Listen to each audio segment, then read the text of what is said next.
Whenever I go back to Paris, it brings back memories of when I was training there. I lived in Paris for 2.5 years and had a very, very interesting but tough time. When I first arrived at Guy Savoy, I was due to start on the Monday morning at 7:30. I must have spent 3 hours the previous night on Sunday night outside the restaurant, trying to stare through the window and catch a glimpse of what I was about to expect 12, 14 hours later, my first big day in the major restaurant in Paris. And you'll never forget that first day. Everyone's staring at you, completely different language, totally confused and nervous as anything, but exciting, and the adrenaline was flowing. And so coming off the train, walking through the centre of Paris, brings back so many fond memories. The minute you walk down the high street, or you get a chance to catch a glimpse of their little marketplaces or their trattoria, you really get to feel their passion for high standard quality produce. When Parisians decide to go out shopping, they don't just nip out to the shops. It's a major event. They buy bread fresh twice a day, sometimes 3 times a day. They're scurrying around the markets, looking for the best red mullet, looking for the best poulet braise, searching for that fine, dark calf liver, and really, seriously, understanding their produce. My first major ambition was, of course, to become bilingual in order to converse properly on a professional level with such enthusiastic traders and talk about their produce. Learning to speak French was the hardest thing, but that came round within 3 or 4 months. Le rouget, celui-ci vient de l'Atlantique. Et de l'Atlantique, oui. Oui, la coquille Saint-Jacques vient actuellement, nous on l'a fait dans le 27, les côtes du Nord, les côtes de la Manche. Côtes du Nord, hein? Oui. Sans cela, on peut taper aussi bien dans l'Erquy, c'est-à-dire l'autre côté de la Bretagne. Hein. Oui, d'accord. Et les dorades? Dorade actuellement, c'est de la dorade royale, et celle-ci c'est de la dorade de ligne. Mais souvent, sur le marché d'orangiste, nous ne trouvons pas la nécessité, parce qu'il y a beaucoup d'élevage dans ces produits. D'accord. Ce n'est pas le même prix, bien entendu. Hein, the exciting thing about what Jean has just explained to me, these dorades are actually lying caught. And, okay, they may be 138 francs a kilo, 13 pounds a kilo, 6 pounds a pound, but they're lying caught. They're not crashed or crushed in nets. They're beautifully caught. Nothing's hemorrhaged. It's a beautiful fish and it's in an immaculate condition. And this is the kind of thing that we're finding now on the Boulevard Saint-Germain in the middle of a busy market, which is absolutely fantastic. Jean is now filleting the fish in front of the customer, so you know they definitely know exactly how fresh. They've selected their own fish and he's now filleting for them. One of the interesting things we saw a couple of minutes ago was the cheekbones of monkfish. It's such a delicacy over here, unheard of again in England. We never use the monkfish cheeks. Fascinating, and what a very, very talented fishmonger he is. These are from the north coast of France, and they're a very, very good standard, brilliant size, and you can just see they're still alive, because they keep on nipping your skin as you stick your finger in the centre. Very silly thing to do, but just look at the size of them. I mean, I get mine from the west coast of Scotland. I get many problems finding scallops in the UK this big, and yet here they are, open to the public. You can see he's just done that for presentation. Look how fresh they are. The coral is nice and bright. The scallop flesh is shiny. It's vivant, it's lively, and you know, these things are hours old. Irrespective of the price, the standard of the produce is absolutely brilliant. Oh, now we're just going to get a demonstration now.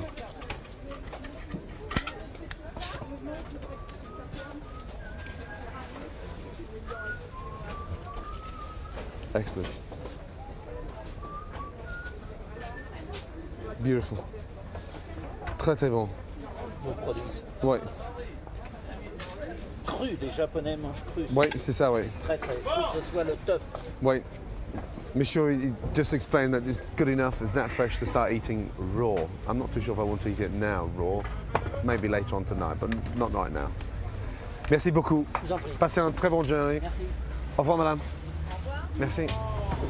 One of my favourite parts of the market, of course, is the fresh cheese counter, because of the smell.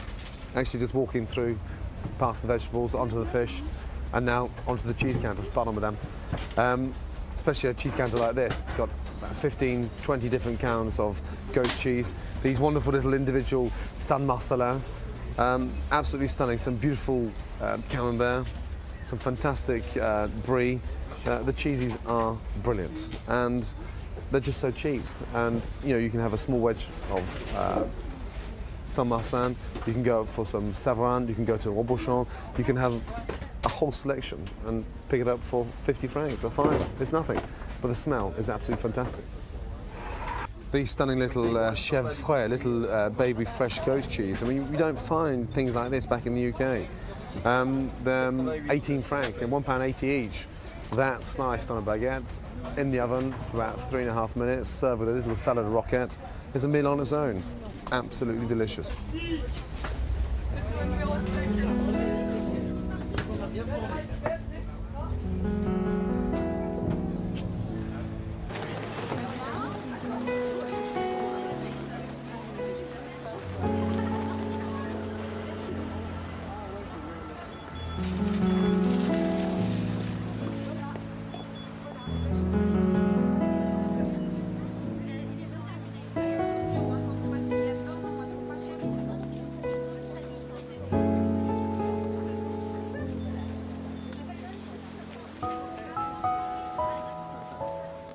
The most fascinating and intriguing thing about all these beautiful markets is that they're there, right on your own doorstep. You don't have to catch a bus or a tube.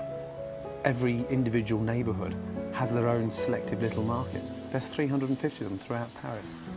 Absolutely tremendous.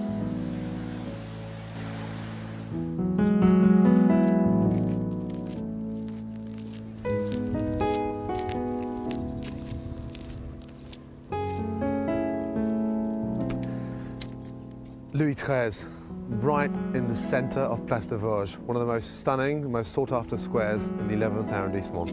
Used to spend many an hour here in the afternoons, flicking through my guide, reading about specialities.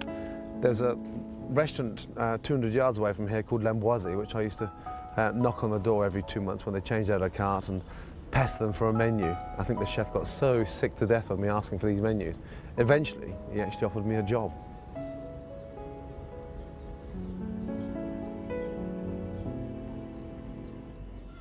My first real kitchen was Guy Savoy, right in the heart of Paris. Tu sais, on change d'adresse maintenant. L'adresse pourquoi? Non, on a acheté l'ancien restaurant de Tante Claire. Non, mais c'est moi qui ai acheté pour lui, donc c'était un deuxième de même comme lui. Ils travaillent ensemble comme un partenaire. Ouais. On a dit. Hey, monsieur Savoy, ça va? Ouais? Ouais, ça va. Ouais? Plein de forme? Pleine forme. Il n'est pas là aujourd'hui. Non, je sais, mais hey, c'est déjà 6-0 là. We're just preparing the artichokes for a very famous dish for Guy Savoy. It's the artichokes, foie gras and poulet bresse. It's done in a ballantine and it's poached. Every morning, you know, we used to turn 3 or 4 boxes of these, but now it's such a popular dish, they're obviously selling a lot more, and they're turning now in the afternoon, which is nice to see them moving their backside for once. The speciality of Monsieur Savoy, c'était a ballantine of foie gras, poulet bresse et artichaut. Je crois pas c'est poulet bresse, ça. Yeah, poulet bresse, foie gras, artichaut, and it's layered like a sandwich, served with a truffle vinaigrette and a touch of salad. Excellent. Superb. This is the fish section, the most important section of the Guy Savoy's kitchen. Very, very busy, especially in the morning, because you've got to get all your fish done before the kitchen porter arrives. Because you're downstairs preparing all the fish, and if you're late, then you're stuffed for the next 10 hours. So fish section there, onto the pass here, where all the food is assembled and dressed. And then Chef Michel organises on the pass here. All the trays go out. Onto this side here is the garnish side. This is where Marcus worked, in fact, on the garnish. All the vegetables, dressing of the meat, and then finishing all the sauces. Next to the vegetables, we go on to the sauce section, which Michel Savoy has a lot of whole ducks, poulet bresse, pigeons, everything roasted whole, and a lot of it's actually carved in the dining room. So this is a sauce section. It looks a bit small because a lot of the work takes place in the dining room, coupage en salle, and that's quite important. So we don't really need that much room here. Over here is the hot starter section, all the soups and all the risottos, a very, very busy section. You work so close to the fish, and the normal procedures when you come out of the hot starter section, you go onto the fish. The worst thing about working on the fish section, of course, is that you're so close to Michel Savoy. He misses nothing because he stands just there on the pass, about 3 inches away from you. So you can never make any mistakes. You can never slip anything under his eyes. You can never try and sneak anything out because you're going to get your nuts cut off because he'll cane your backside big time. Trust me. Au revoir. The flowers are beautiful.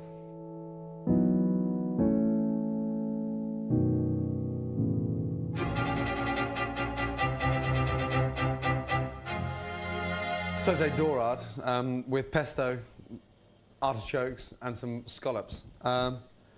Dorade itself is a very difficult fish to get. They feed at very great depth, very oily textured fish, but incredibly delicious.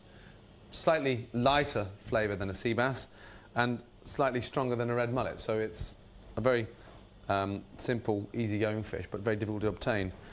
We know it in this country as bream, and it's quite expensive.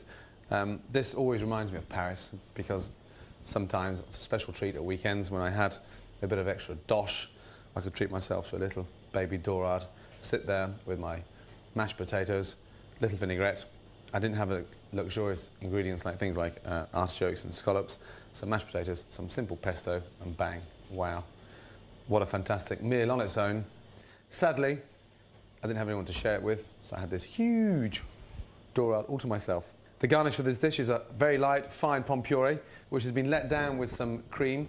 We're going to put a spoon of pesto throughout the mashed potatoes to make it slightly more interesting, not so plain.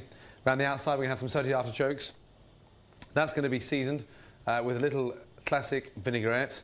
And then right at the very end, we're going to have a lovely, beautiful hand-dyed scallop, which are just going to be sliced like so, and just very casually placed around to sit on top of the dorade. The skin of the dorade has been scaled. That's important. We never actually eat fish with scales. It's not very pleasant, and they obviously get in the way, and they're not tasty at all. It's important to insert with a very sharp knife, like so, just across the flesh, just to open up the skin, to allow the olive oil, the flavours to enhance, to get inside. And this also helps the fish to stay incredibly flat in the pan. Therefore, the cooking temperature of the fish is incredibly even. And then halfway through the cooking process, we're going to sort of half roast and marinate this fish in vinaigrette. Start off by first heating the pan, nice and hot. Artichokes just cut into quarters, like so, nicely seasoned. And it has a lot of French feel to this particular dish. Important to have a beautiful colour on the artichokes because it's a dish that has very simple stages, but everything has to be done correctly. Sautéed scallops, sautéed artichokes, and then a beautiful caramelisation on the dorade, because it's just incredibly simple, yet the flavours and the textures combined with the garnish is outstanding. Artichokes, nicely coloured, and then just put on a tray to drain, and just put upstairs to rest. Let me just talk briefly about the pomme puree, or as we know, up north, outside Leeds, this is mashed potato. This is mashed potato at its best. These are rat potatoes, R-A-T-T-E. These are potatoes that have been cooked, peeled whilst they're hot. And the important part of peeling the potatoes while they're hot is to prevent them from going lumpy. So we have this nice, smooth mashed potato. They've been pushed through a sieve. We've incorporated some butter, some cream, And I'm now just going to place a nice spoon of pesto sauce into the mashed potatoes. And this will help to season the mash, and it will give it a really beautiful colour, and it creates this wonderful smell of these pine nuts, the basil, the garlic, the olive oil, and as you can see, it almost helps to dry the pomme puree. Quick, didn't see that? And that is delicious. We've got a really nice, crunchy mashed potato with the basil in there. We've got the pine nuts have been roasted through, the garlic, and it's just such a lovely way of serving mashed potatoes. So we're just finishing working that pesto through the pomme puree and having this beautiful colour. Okay, Dorade. Non-stick pan, and it has to be a non-stick pan because we've got the wonderful skin on the outside of the Dorade that needs to be caramelised. And we're going to cook this fish at 95% on its skin. And then we're actually going to stop the cooking process by marinating this particular fish in the vinaigrette. We're going to put the scallops in, so this whole thing is compact and bound together. And we're going to oil the pan, get it smoking. Nicely seasoned on the skin. Again, generous on the salt because we need to season that salt. The more salt we put on the skin, the crisper it becomes. This salt helps to extract the moisture out of the skin, and this whole fish becomes nice and caramelised on top. Both sides, very generous. Salt, pepper again. Pan is nice and smoking. Going back to the caramelisation of the skin, the important part is it works on every fish. It works on sea bass. It can even work on a salmon, and it is a really tasty way of eating the skin. And of course, we don't eat enough skin in this country, and it's important to maximise all that flavour. Fingers on top of the Dorade for about 10 seconds, just to make sure it stays nice and flat. As you can see, the fish is staying incredibly flat, and that's important. Had we not inserted those slices on top of the skin, we would never ever have this fish nice and flat. So, round, and then now I'm just going to season these scallops. And the most important thing about seasoning a scallop is you never ever season a scallop too early. If I start seasoning these 2 minutes or 3 minutes before I go to roast them, what's going to happen is it becomes incredibly watery.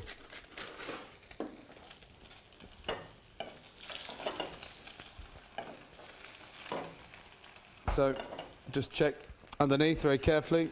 It's getting nice and brown. Just touch more olive oil. Turn the heat down a touch, and I'm going to start placing these beautiful scallops around.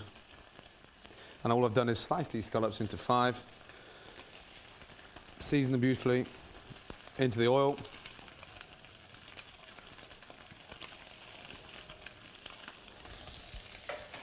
And now, as you can see, I haven't turned the Dorade yet. It's still cooking on its skin. The cooking has started to travel through and to increase through the skin.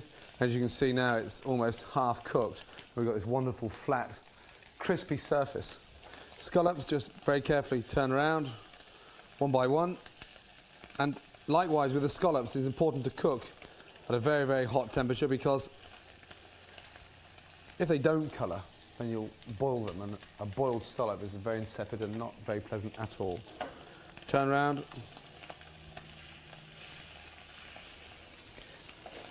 And then finally, just turn that heat down a touch. I'm going to turn over the Dorade very carefully, palette knife under, finger on top, and over. We have this beautiful colour of the skin.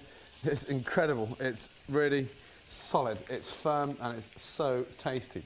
Please do not forget to caramelise the skin, because this whole fish is complemented by its skin. Vinaigrette, this is a very classic vinaigrette. I'm going to turn the gas off now, and I'm going to marinate the scallops and the Dorade in the vinaigrette. I'm just going to leave to cool down the skin can take that vinaigrette because it's incredibly crispy. And now the vinaigrette's just going to pass through the Dorade. It's going to flavour the scallops. I'm just going to leave that to absorb the vinaigrette, leave it to cool down for 2 minutes, and then I'm going to serve it. It's such a brave way of tasting and eating pomme puree to finish it this pesto. It's such a really interesting way of finishing mashed potato, and it just gives it this wonderful enhancement and takes something sort of very simple and slightly boring to something exciting and rich to eat. Mashed potato, just, I mean, seriously, dolloped in the middle of the plate. And I hate that word dollop because it doesn't sound very pleasant, but I really mean dolloped. Artichokes around the outside, and just casually place the artichokes around. This is a dish sometimes that features on the lunch menu. In between the artichokes, we're going to give them the scallops, just very casually placed on top of the artichokes. The nice thing about this dish is it's so rustic. It has very little ingredients, and it is just incredibly straightforward. Dorade, just drain slightly on top, the mashed potato. The pesto, well, don't let it down, just stab it, and I mean literally stab it on your plate, just by dropping little droplets around on top, and then finally in the centre, and then split your pesto with your wonderful classic vinaigrette. And here we have one of my favourite fish, and I really mean one of my all-time favourites, beautifully sautéed Dorade, served on a bed of pesto mashed potatoes with sautéed artichokes and roasted scallops. Absolutely delicious.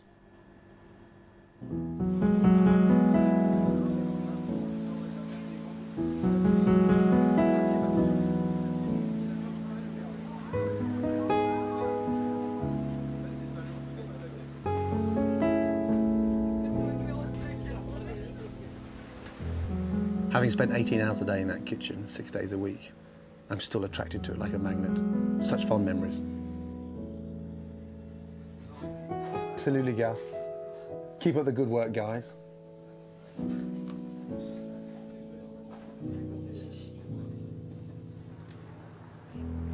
Au revoir, Paris. I'll be back.